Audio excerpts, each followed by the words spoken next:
इच्छा, आशा, अपेक्षा, आकांक्षा, यही सब मानव समाज के चालक होते हैं। नहीं,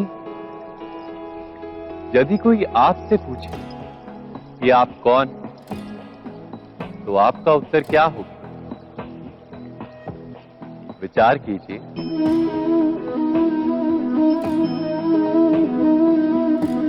आप तुरंत ही ये जान पाएंगे कि आपकी इच्छाएं ही आपके जीवन की व्याख्या है। कुछ पाने से मेरी सफलता, कुछ ना पाने से मेरी निष्फलता ही आपका परिचय। अधिकतर लोग ऐसे जीते हैं कि स्वयं भीतर से मरते रहते हैं, किंतु अपनी इच्छाओं को नहीं मार पाते। इच्छाएं उन्हें दौड़ाती हैं जिस प्रकार मृग तृष्णा मृग को दौड़ाती है। परंतु इन्हीं इच्छाओं के गर्भ में ज्ञान का प्रकाश भी कैसे? जब इच्छाएं अपूर्ण रहती हैं और टूटती हैं, तब वहीं से ज्ञान की किरण प्रवेश करती है मनुष्य के हृदय। ना, ये कथा नहीं है केवल इच्छाओं के संघर्ष, नहीं है केवल महत्वाकांक्षाओं से जन्म लेने वाले भयावह रक्तपात। ये कथा है इच्छाओं के गर्भ से उदित होते हुए ज्ञान।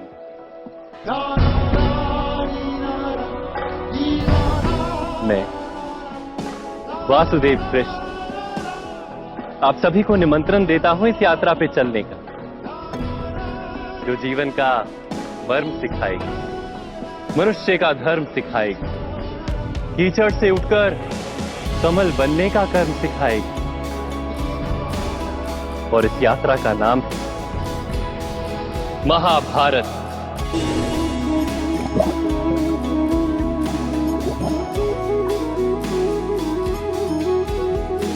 इस संसार में आने वाला प्रत्येक बालक संपूर्णतः संस्कार रहित होता है। उसके अंतर पर ना किसी अच्छे संस्कार के चिन्ह अंकित होते हैं, ना ही बुरे संस्कार के। अर्थात जन्म से बालक में ना कोई गुण होता है और ना ही कोई दोष।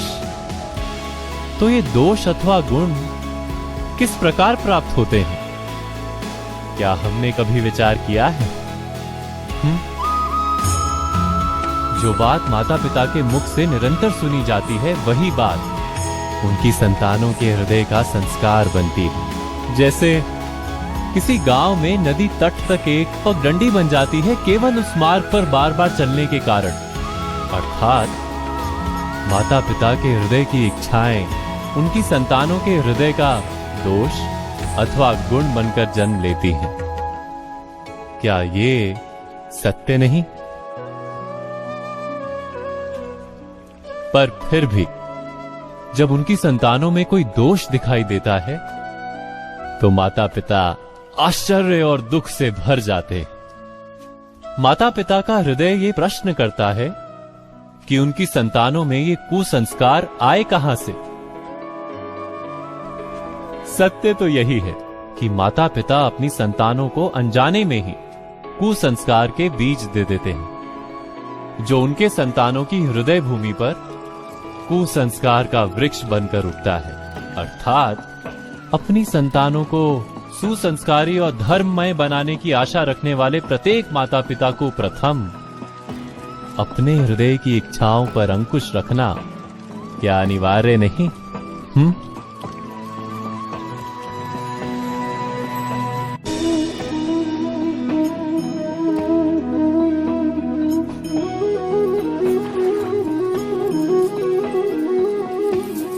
पिता सदा ही अपने संतान के सुख की कामना करते हैं, उनके भविष्य की चिंता करते रहते हैं।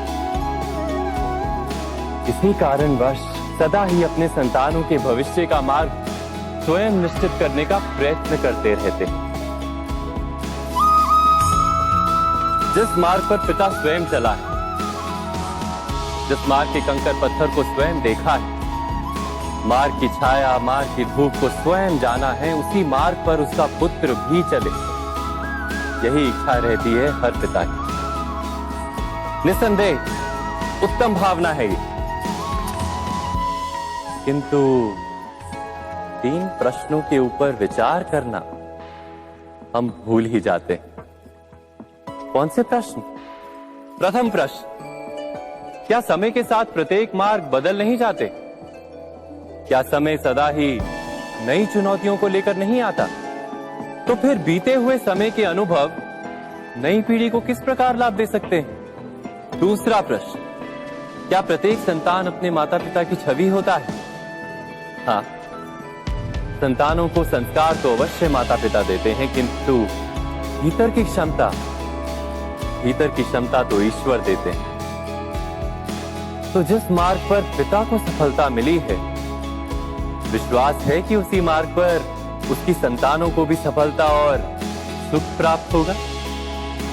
तीसरा प्रश्न, क्या जीवन के संघर्ष और चुनौतियां लाभकारी नहीं होती? क्या प्रत्येक नया प्रश्न एक नए उत्तर का द्वार नहीं खोलता? तो फिर संतानों को नए नए प्रश्नों, संघर्षों और चुनौतियों से दूर रखना, ये उनके लिए लाभ करना कहलाएगा या हानि पहुंचाना? अर्थात जिस प्रकार संतान के भविष्य का निर्माण करने के बदले उसके चरित्र का निर्माण करना श्रेष्ठ है, वैसे संतानों के जीवन का मार्ग निश्चित करने के बदले उन्हें नए संघर्षों के साथ जूझने के लिए मनोबल व ज्ञान देना अधिक लाभदायक नहीं होगा? स्वयं विचार कीजिए।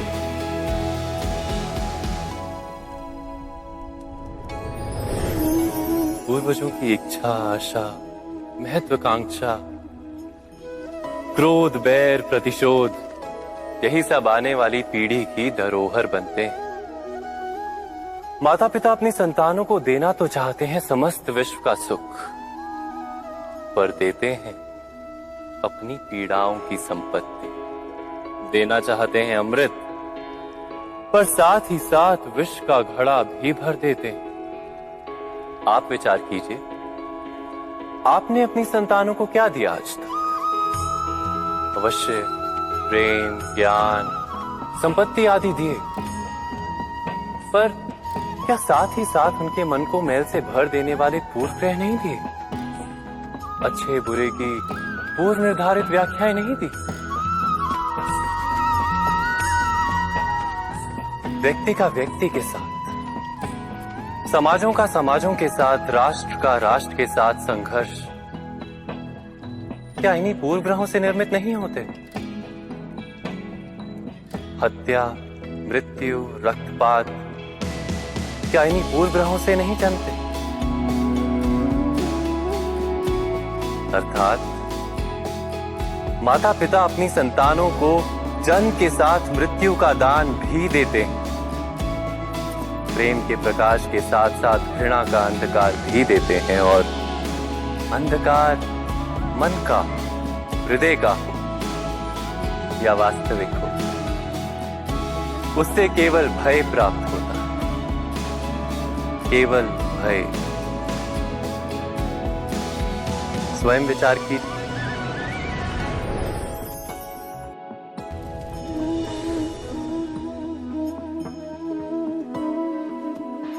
मनुष्य का स्वभाव है कि वो स्वयं को, अपने परिवार को, अपनी संतानों को अधिकतम सुख प्राप्त हो ऐसी इच्छा रखता है। इसी कारण से हम सदा श्रम और कष्ट से अंतर रखते हैं, विश्राम और सुविधाओं को बढ़ाने का प्रयास करते हैं। स्वयं अपने जीवन का विचार कीजिए, क्या ये सत्य नहीं कि हम अपनी संतानों के लिए सदा ही विश्राम और सुविधा का आयोजन करते हैं? पर क्या कभी सोचा है केवल विश्राम से क्या लाभ प्राप्त होता है? केवल सुख और सुविधा जिन्हें प्राप्त हो, उनका जीवन कैसा होता है?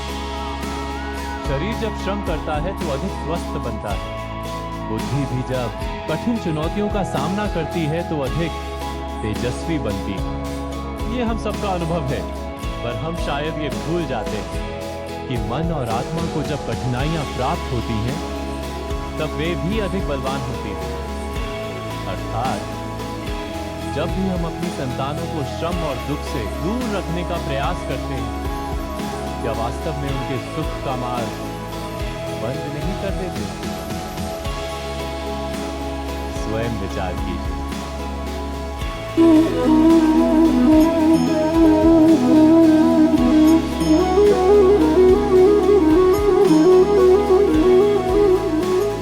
संतानों के भविष्य को सुख से भरने का प्रयत्न करना, यही हर माता पिता का प्रथम कर्तव्य होता है, जिन्हें आप इस संसार में लाए और जिनके कर्मों से ये जगत आपका भी परिचय पाएगा भविष्य में। उनके भविष्य के सुख की योजना करने से अधिक महत्व और हो भी क्या सकता है।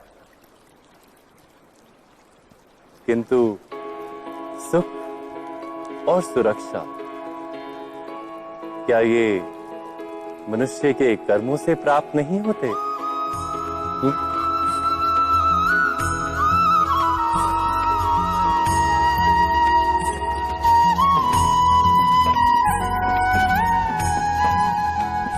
माता पिता के दिए हुए अच्छे या बुरे संस्कार, उनकी दी हुई योग्य अथवा अयोग्य शिक्षा, क्या आज के सारे कर्मों का मूल नहीं?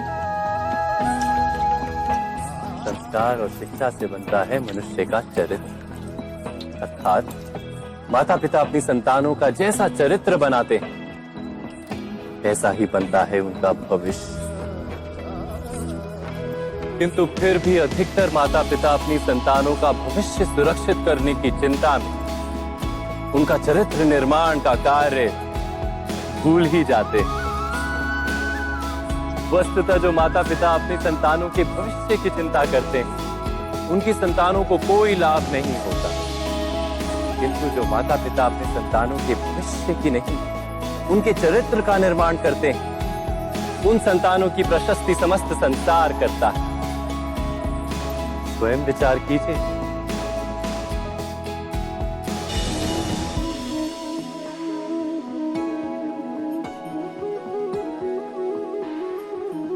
एक ही गुरु के पास शिक्षा प्राप्त करने वाले सारे शिष्य एक समान विद्या प्राप्त नहीं कर पाते। सारे शिष्य गुरु की बातें सुनते हुए अवश्य दिखाई देते हैं, उनकी पूजा करते हुए दिखाई देते हैं, किंतु एक समान विद्या प्राप्त नहीं कर पाते। क्या कभी विचार किया है ऐसा क्यों होता है? सत्य तो ये है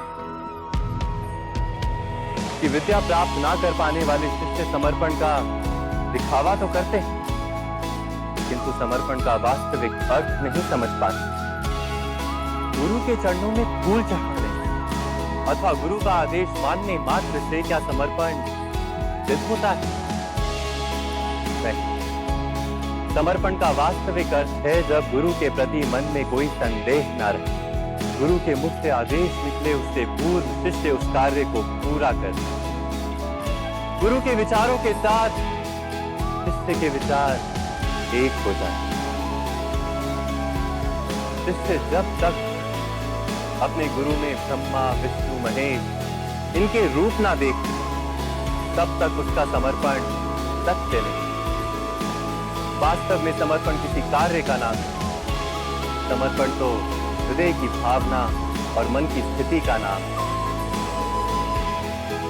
अर्थात हमारे अज्ञान, क्या दोष केवल हमारे मन का नहीं? स्वयं विचार कीजिए।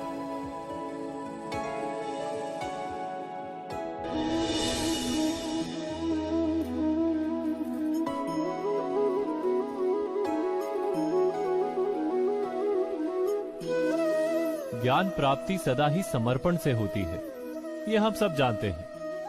किंतु समर्पण का वास्तविक महत्व क्या है? क्या हमने कभी विचार किया? मनुष्य का मन सदा ही ज्ञान प्राप्ति में विभिन्न बाधाओं को उत्पन्न करता है। कभी किसी अन्य विद्यार्थी से ईर्ष्या हो जाती है, कभी पढ़ाए हुए पाठों पर संदेह जन्मता है और कभी गुरु द्वारा दिया गया दंड मन को अहंकार से भर देता है। नहीं, क्या ऐसा नहीं होता? न जाने कैसे कैसे विचार मन को भटकाते हैं और मन की इसी अयोग्य स्थिति के कारण हम ज्ञान प्राप्त नहीं कर पाते। मन की योग्य स्थिति केवल समर्पण से निर्मित होती है। समर्पण मनुष्य के अहंकार का नाश करता है। ईर्ष्या, महत्वाकांक्षा आदि भावनाओं को दूर कर हृदय को शांत करता है और मन को एकाग्र करता है। वास्तव में ईश्वर की सृष्टि में ना ज्ञान की मर्यादा है, ना ज्ञानियों की। गुरु दत्तात्रेय ने तो गाय और श्वान से भी ज्ञान प्राप्त कर लिया था। अर्थात विषय ब्रह्म ज्ञान का हो या जीवन के ज्ञान का या गुरुकुल में प्राप्त होने वाले ज्ञान का, इसकी प्राप्ति के लिए गुरु से अधिक महत्व है उस गुरु के प्रति हमारा समर्पण। क्या ये सत्य नहीं? स्वयं विचार कीजिए।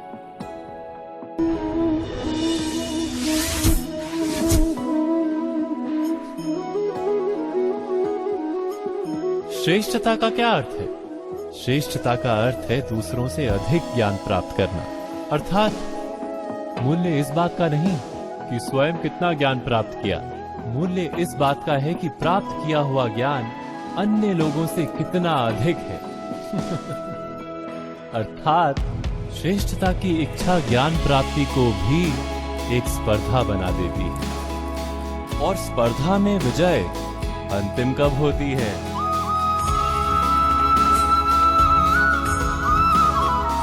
कुछ समय के लिए तो श्रेष्ठ बना जा सकता है, किंतु सदा के लिए कोई श्रेष्ठ नहीं रह पाता।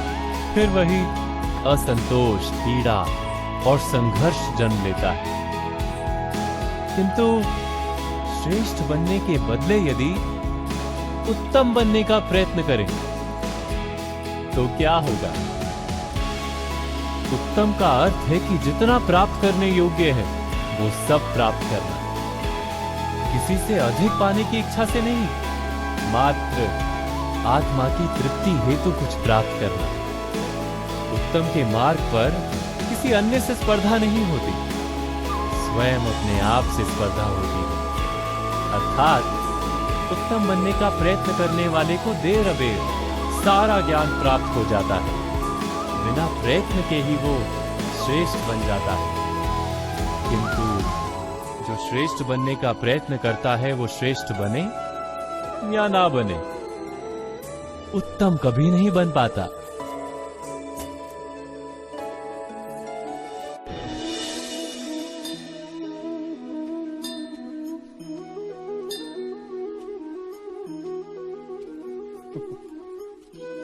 जब जब मनुष्य के सामने कोई विकट स्थिति आती है तो मनुष्य ईश्वर से प्रार्थना करता है, ईश्वर के समक्ष याचना करता है कि वो स्थिति से उभरे। किंतु इस प्रार्थना का वास्तविक रूप क्या है? क्या ये हमने कभी विचार किया है? प्रार्थना का अर्थ है अपनी सारी आशंकाएं, सारी चिंताएं, सारे संकल्प विकल्प, अपनी सारी योजनाएं ईश्वर के चरणों पर रख दे। अर्थात अपने कर्म का फल क्या होगा इसकी चिंता ना करके धर्म के अनुरूप कर्म करना, ईश्वर की योजना को अपनी नियति मानना, यही प्रार्थना है। किंतु ईश्वर की योजना को समझ पाना क्या संभव है? वो योजना तो हमारे कार्यों के परिणाम के रूप में प्रकट होती है सदा ही, किंतु यदि कोई कर्मों का ही त्याग कर दे,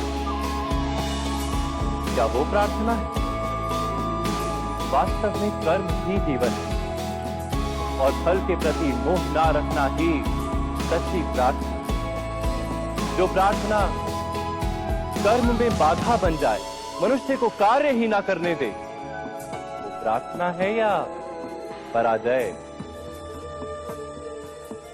स्वयं विचार की।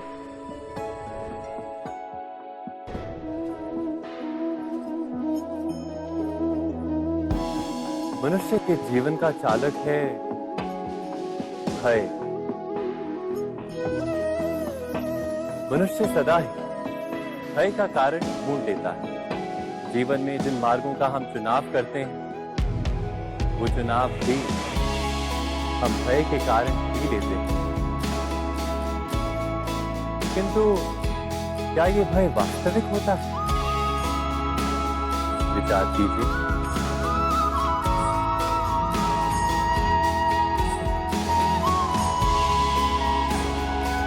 भय का अर्थ है आने वाले समय में विपत्ति की कल्पना, किंतु समय का स्वामी कौन है?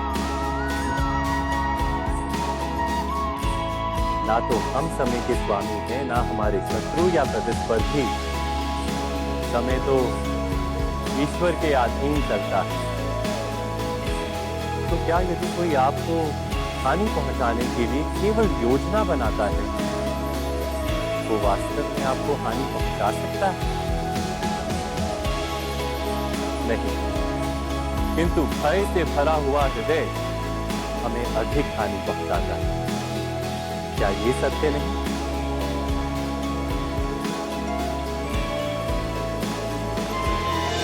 विपत्ति के समय भयभीत हृदय अयोग्य निर्णय करता है और विपत्ति को अधिक पीड़ादायक बनाता है, किंतु विश्वास से भरा हृदय विपत्ति के समय को भी सरलता से पार कर जाता है।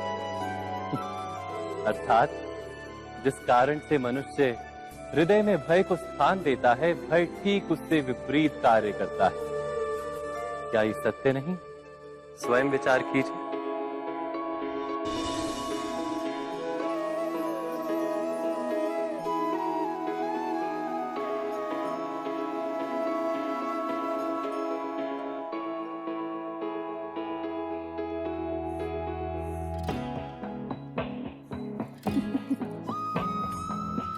जीवन में आने वाले संघर्षों के लिए जब मनुष्य स्वयं को योग्य नहीं मानता, जब उसे अपने ही बल पर विश्वास नहीं रहता, तब वो सद्गुणों को त्याग कर दुर्गुणों को अपनाता है।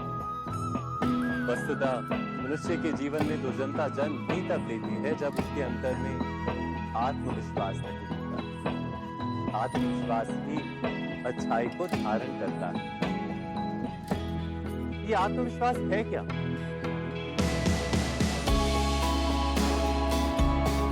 जब मनुष्य ये मानता है कि जीवन का संघर्ष उसे दुर्बल बनाता है, तो उसे अपने ऊपर विश्वास नहीं रहता। वो संघर्ष के पार जाने के बदले संघर्ष से छूटने के उपाय ढूंढने लगता है। किंतु जब वो ये समझता है कि ये संघर्ष उसे अधिक शक्तिशाली बनाते हैं, ठीक जैसे व्यायाम करने से देह की शक्ति बढ़ती है, तो प्रत्येक संघर्ष के साथ उसका उत्साह बढ़ता है। अर्थात आत्मविश्वास और कुछ भी नहीं, मन की स्थिति जीवन को देखने का दृष्टिकोण मात्र है, और जीवन का दृष्टिकोण तो मनुष्य के अपने वश में होता है। स्वयं विचार कीजिए।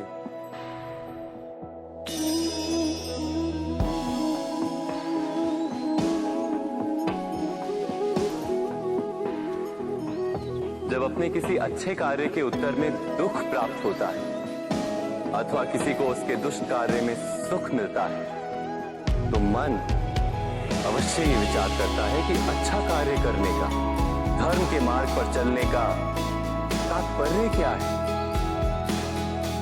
पर दुष्ट आत्मा को क्या प्राप्त होता है, ये भी देखिए। दुष्टता करने वाला हृदय सदा चंचल रहता, अकुलाता रहता। मन में सदा नए नए संघर्ष उत्पन्न होते हैं। अविश्वास से जीवन भर दौड़ाता।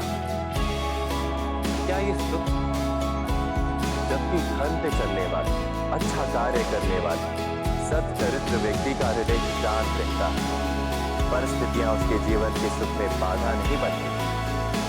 समाज में सम्मान और मन में संतोष रहता है सदा। अर्थात अच्छा बर्ताव भविष्य में किसी सुख का मार्ग नहीं। अच्छा बर्ताव स्वयं सुख, अथवा बुरा बर्ताव भविष्य में किसी दुख का मार्ग नहीं। अधर्म उसी क्षण दुख उत्पन्न करता है। धर्म से सुख नहीं, धर्म स्वयं सुख।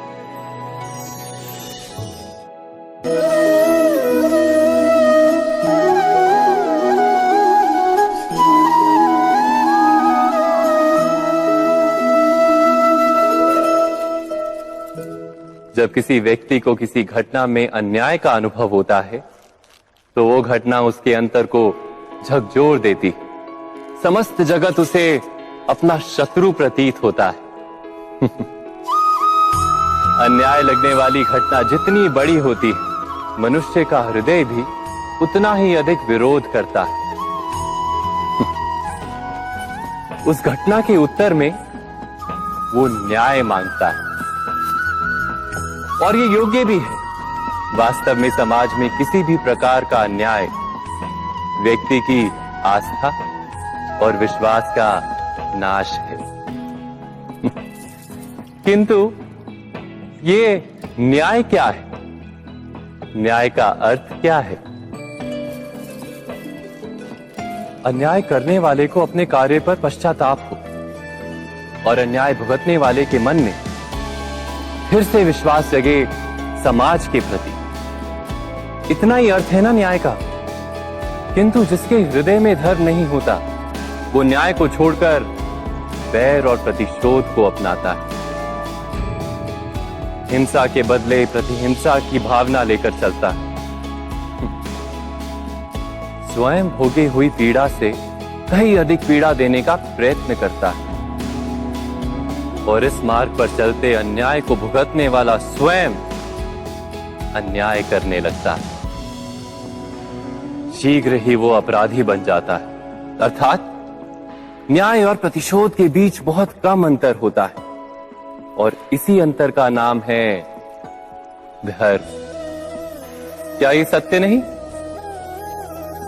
स्वयं विचार कीजिए। व्यक्ति को जब उसके अपराध का दंड मिलता है तब कभी कभी उस न्याय को देखकर मन कचोटता है। प्रश्न उठता है हृदय में कि जब वो अपराध हुआ था तब व्यक्ति भिन्न था। उसके पश्चात उसने इतने पश्चाताप किए, स्वयं में इतना परिवर्तन किया, फिर उसे दंड क्यों मिले? पर जहां आघात होता है वहां प्रत्याघात भी होता है। जैसा कर्म वैसा फल। यदि किसी को प्रेम दोगे तो सुख प्राप्त होगा, यदि किसी की हत्या करोगे तो मृत्यु दंड मिलेगा। जैसा कार्य वैसा ही न्याय। तो फिर प्रायश्चित और पश्चाताप का कोई मूल्य नहीं है? अवश्य है मूल्य। प्रायश्चित और पश्चाताप मनुष्य की आत्मा को बलवान करता है। आने वाले दंड को स्वीकार करने के लिए मनुष्य को तैयार करता है। अर्थात बिना प्रायश्चित के दंड स्वीकार करने का कोई मूल्य है? स्वयं विचार कीजिए। मनुष्य के हृदय में भय का साम्राज्य रहता है सदा। कभी संपत्ति के नाश का भय, कभी अपमान का भय, कभी अपनों से छूट जाने का भय। इसीलिए भय का होना सबको स्वाभाविक ही लगता है। क्या कभी विचार किया है, जो स्थिति अथवा वस्तु भय को जन्म देती है, क्या वहीं से वास्तव में दुख आता है? नहीं, ऐसा तो कोई नियम नहीं। और सबका अनुभव तो ये बताता है कि भय धारण करने से भविष्य के दुख का निवारण नहीं होता। भय केवल आने वाले दुख की कल्पना मात्र ही है। वास्तविकता से इसका कोई संबंध नहीं है। तो क्या ये जानते हुए भी कि भय कुछ और नहीं, केवल कल्पना मात्र ही है, इससे मुक्त होकर निर्भय बन पाना क्या बहुत कठिन है? अवश्य विचार कीजिएगा।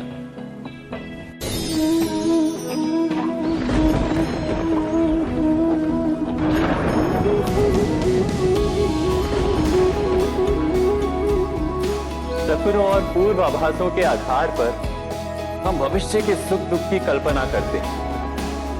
भविष्य के दुख का कारण दूर करने के लिए हम आज योजना बनाते हैं।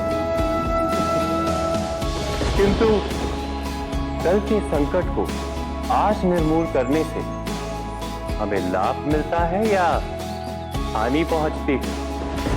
ये प्रश्न हम कभी नहीं करते। सत्य तो ये है कि संकट और उसका निवारण साथ जनते हैं, व्यक्ति के लिए भी और सृष्टि के लिए भी। नहीं, आप अपने भूतकाल का स्मरण कीजिए, इतिहास को देखिए। आप तुरंत ही ये जान पाएंगे कि जब जब संकट आता है तब तब उसका निवारण करने वाली शक्ति भी जन्म लेती है।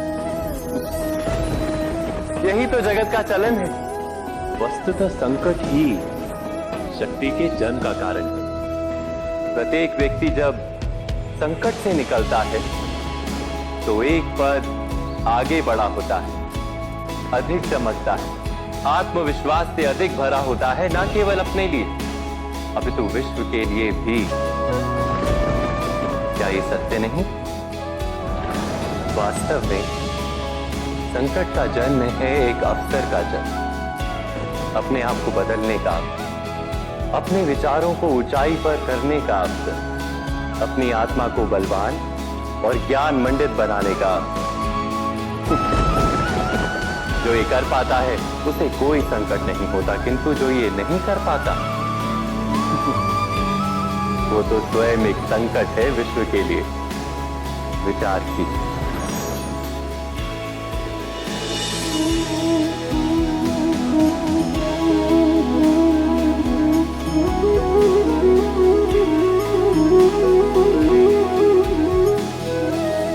जीवन का हर क्षण निर्णय का क्षण होता है। प्रत्येक पद पर दूसरे पद के विषय में कोई निर्णय करना ही पड़ता है, और निर्णय अपना प्रभाव छोड़ जाता है। आज किए गए निर्णय भविष्य में सुख अथवा दुख निर्मित करते हैं, ना केवल अपने लिए, अपने परिवार के लिए भी, आने वाली पीढ़ियों के लिए भी। जब कोई दुविधा सामने आती है तो मन व्याकुल हो जाता है, अनिश्चय से भर जाता है। निर्णय का वो क्षण युद्ध बन जाता है और मन बन जाता है युद्ध भूमि। अधिकतर निर्णय हम दुविधा का उपाय करने के लिए नहीं, केवल मन को शांत करने के लिए लेते हैं। पर क्या कोई दौड़ते हुए भोजन कर सकता है? नहीं। तो क्या युद्ध से जूझता हुआ मन कोई योग्य निर्णय ले पाएगा? वास्तव में शांत मन से जब कोई निर्णय करता है तो अपने लिए सुखद भविष्य बनाता है, किंतु अपने मन को शांत करने के लिए जब कोई निर्णय करता है तो वो व्यक्ति भविष्य में अपने लिए कांटों भरा वृक्ष लगाता है। स्वयं विचार कीजिएगा।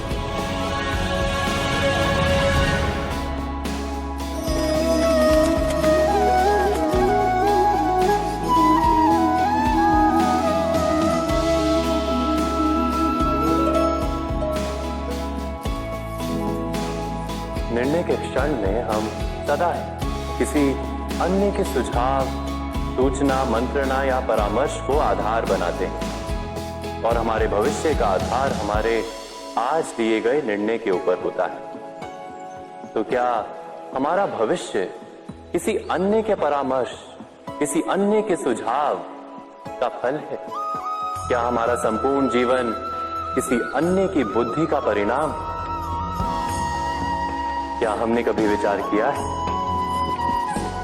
सबका अनुभव है कि भिन्न भिन्न लोग एक ही स्थिति में भिन्न भिन्न परामर्श देते हैं। मंदिर में खड़ा भक्त कहता है कि दान करना चाहिए, और चोर कहता है यदि अवसर मिले तो इस मूर्ति के श्रृंगार चुरा। धर्म से भरा हृदय धर्ममय सुझाव देता है, और अधर्म से भरा हृदय अधर्म का परामर्श देता है। धर्ममय सुझाव का स्वीकार ही मनुष्य को सुख की ओर ले जाता है, किंतु ऐसे परामर्श का स्वीकार करना तभी संभव होता है जब हृदय में धर्म हो।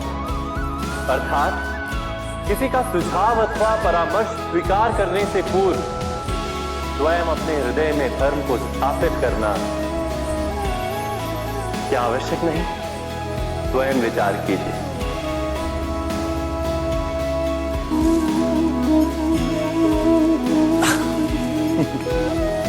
मनुष्य के सारे संबंधों का आधार है अपेक्षा। पति कैसा हो जो मेरा जीवन सुख और सुविधा से भर दे? पत्नी कैसी हो जो सदैव मेरे प्रति समर्पित रहे? संतान कैसी हो जो मेरी सेवा करे, मेरा आदेश माने?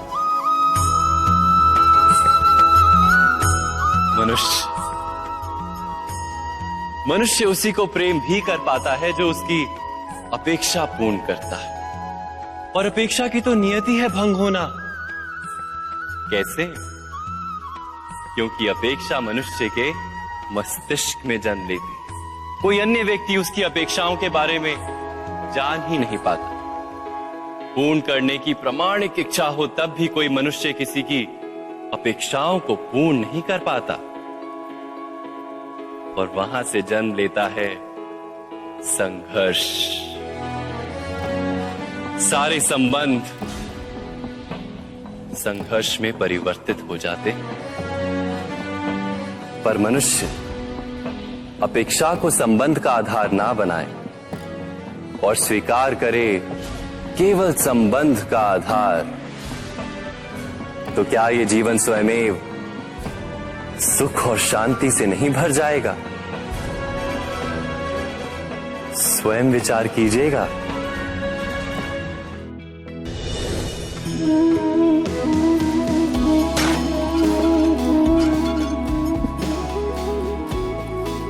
कभी कभी कोई घटना मनुष्य के जीवन की सारी योजनाओं को तोड़ देती, और मनुष्य उस आघात को अपने जीवन का केंद्र मान लेता। पर क्या भविष्य मनुष्य की योजनाओं के आधार पर निर्मित होते हैं? नहीं। जिस प्रकार किसी ऊंचे पर्वत पर सर्वप्रथम चढ़ने वाला उस पर्वत की तलाई में बैठकर जो योजना बनाता है, क्या वही योजना उसे उस पर्वत की चोटी तक पहुंचाती है? नहीं। वास्तव में वो जैसे जैसे ऊपर चढ़ता है वैसे वैसे उसे नई नई चुनौतियां, नई नई विडंबनाएं, नए नए अवरोध मिलते हैं। प्रत्येक पद पर वो अपने अगले पद का निर्णय करता है। प्रत्येक पद पर उसे अपनी योजनाओं को बदलना पड़ता है। कहीं पुरानी योजना उसे खाई में ना ढकेल दे। वो पर्वत को अपने योग्य नहीं बना पाता, केवल स्वयं को पर्वत के योग्य बनाना चाहता है। क्या जीवन के साथ भी ऐसा है?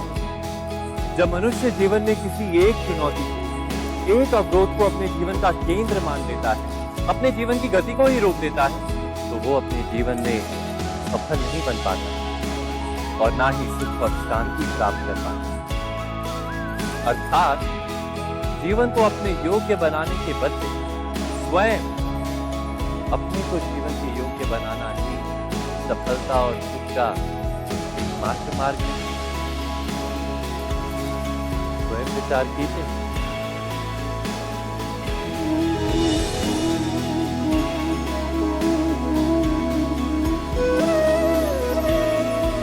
सत्ता की लालसा सबके हृदय को घेरे रहती है। प्रत्येक व्यक्ति अपना एक राष्ट्र निर्मित करने का प्रयत्न अवश्य करता है। फिर वो राष्ट्र गुरु राष्ट्र की भांति बहुत बड़ा हो या फिर अपने परिवार तक सीमित हो, वो सत्ता प्राप्त करने का प्रयास अवश्य करता है। किंतु सत्ता का वास्तविक रूप क्या है? क्या हमने कभी विचार किया है? एक मनुष्य जितने अधिक लोगों के जीवन को प्रभावित कर सके, जितने अधिक लोगों के जीवन की स्वतंत्रता पर अंकुश रख सके, उतनी ही अधिक सत्ता का अनुभव करता है वो। सत्ता का वास्तविक रूप ही है अन्य के जीवन पर स्वयं का प्रभाव। किंतु क्या वास्तविक प्रभाव प्रेम, दया, करुणा और धर्म से निर्मित नहीं होता? जब भी मनुष्य कठोरता और अधर्म से सत्ता प्राप्त करने का प्रयत्न करता है, तब वो दूसरों के हृदय में विरोध अथवा विद्रोह को जन्म देता है, और परिणाम कुछ इस प्रकार। हाँ, कुछ समय के लिए वो स्वयं को प्रभावी और शक्तिशाली अवश्य पाता है, किंतु वो वास्तविक सत्ता नहीं। यही कारण है कि भृगु और वशिष्ठ जैसे ऋषियों की आज भी पूजा की जाती है, रावण और हिरण्यकश्यप की नहीं। इस पर तो आप विचार अवश्य करें। सत्य कहा ना।